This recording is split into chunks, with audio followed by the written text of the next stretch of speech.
সালামু আলাইকুম। ঐতিহাসিক জুলাই আগস্ট আওয়ামী লীগের কাছে বরাবরই আগস্ট একটা শোকের মাস ছিল।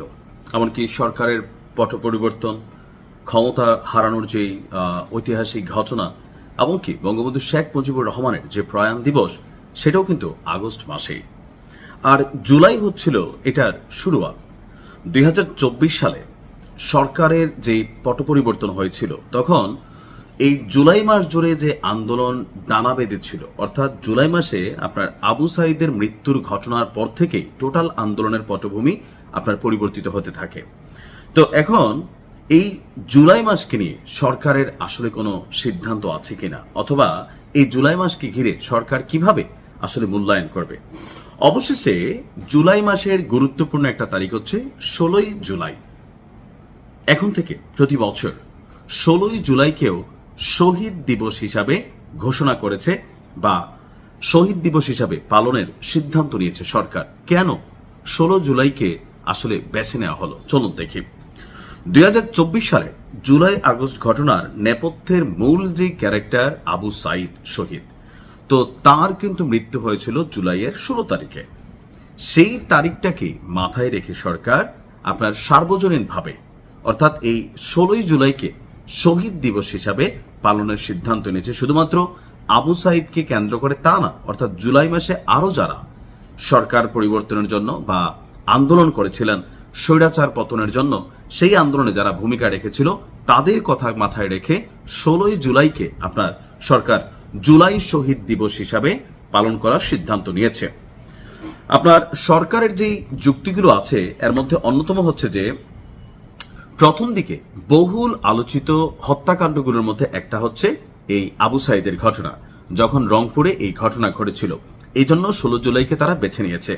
অন্যদিকে ওই ঘটনাকে সরকার জুলাই গণ অভ্যুত্থানের একটি গুরুত্বপূর্ণ মোড় বা প্রতীকী হিসাবে আপনার এটাকে বিবেচিত করছে।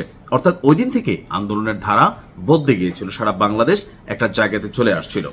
তাই প্রতি বছর 16ই জুলাইকেই জুলাই শহীদ দিবস হিসাবে এবং 5ই আগস্টকে জুলাই গণ অভ্যুত্থান দিবস হিসাবে পালনের সিদ্ধান্ত নেওয়া হয়েছে। অলরেডি এই সিদ্ধান্তের প্রশাসনিক যে প্রক্রিয়া সেটাও সম্পন্ন করা হয়েছে। মন্ত্রিপরিষদ বিভাগ 16 জুলাইকে জাতীয় এবং আন্তর্জাতিক দিবসের তালিকার খ শ্রেণীভুক্ত হিসাবে অন্তর্ভুক্ত করার পরিপত্র যেটা সরকারি, সেটা জারি করেছেন।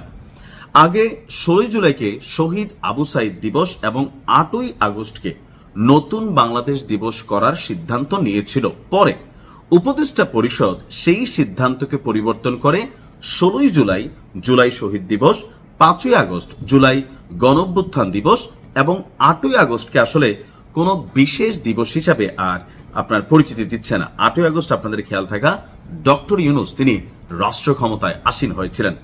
এখন এই দিবসের মধ্যেই কি জুলাই যোদ্ধা যারা ছিলেন তাদের সকল কিছু কানেক্টেড থাকবে, যে দিন আসবে কবরস্থানে যাবে, ফুলটুল দিবে।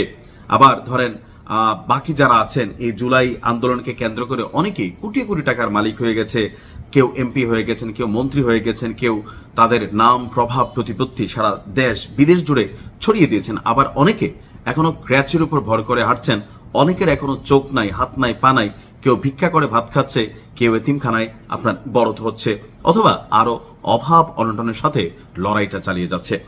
আবার কেউ কেউ বলছেন যে এই জুলাই শহীদ দিবস যেটা সিদ্ধান্ত নেওয়া হয়েছে, অদূর ভবিষ্যতে এই দিবসটা কি আসলে অন্যান্য 10টা দিবসের মতন আপনার পালিত হবে, যেমন শহীদ বুদ্ধিজীবী দিবস, তারপর হচ্ছে যে স্বাধীনতা দিবস বা আরো যে দিবসগুলো আছে ওইরকম ভাবে এটা কি আসলে মূল্যায়িত হবে।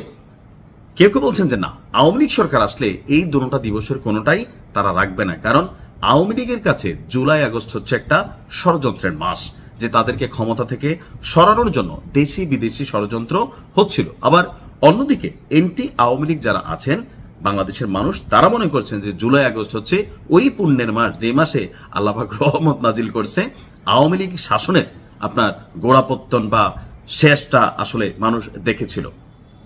দেখা যাক কি হয়। ভালো থাকুন। আসসালামু আলাইকুম।